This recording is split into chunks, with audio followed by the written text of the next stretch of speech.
Jessore board 2019-এ এই এমসিকিউটা এসেছিল। A B দুইটা সেট দেওয়া আছে, এখানে বলেছে এ সেট বি সমান 3, 5। আচ্ছা, এই সেট থাকলে শুধু কমন উপাদান নিতে হয়। দেখা যাক এখানে কি কি কমন আছে। 1 তো এখানে নাই, 3 আছে, কিন্তু 3 এখানেও আছে, এখানেও আছে, 5ও এখানেও আছে, এখানেও আছে। তাহলে এ ইন্টারসেকশন বি হবে 3, 5। এই 1 নম্বরটা সঠিক আছে। এবার এ ইউনিয়ন বি এর পাওয়ার সেটের উপাদান সংখ্যা 16। আচ্ছা, এ ইউনিয়ন বি আমরা বের করি। এ ইউনিয়ন বিতে সব নিব, কিন্তু একই উপাদান দুবার নিবে না। তাহলে এ ইউনিয়ন বি সমান কত হয়? 1, 2, 3, 5।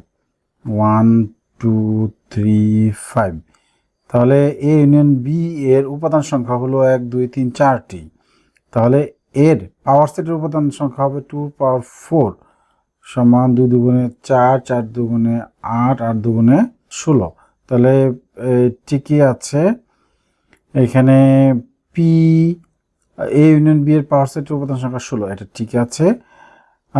এবার হলো এ বাদ বি। এ থেকে বি বাদ দিব। বাদ দেয় কিভাবে? কমন উপাদান বাদ দিতে হয়। এখানে 3 এবং 5 কমন উপাদান, তাহলে 3 এবং 5 বাদ দিলে 1 থাকে। তাহলে এ বাদ বি হবে 1। 5টা এখানে বেশি আছে, তাহলে এটা ভুল। তাহলে এটা সঠিক উত্তর হচ্ছে 1 এবং 2। ক হচ্ছে এটার সঠিক উত্তর।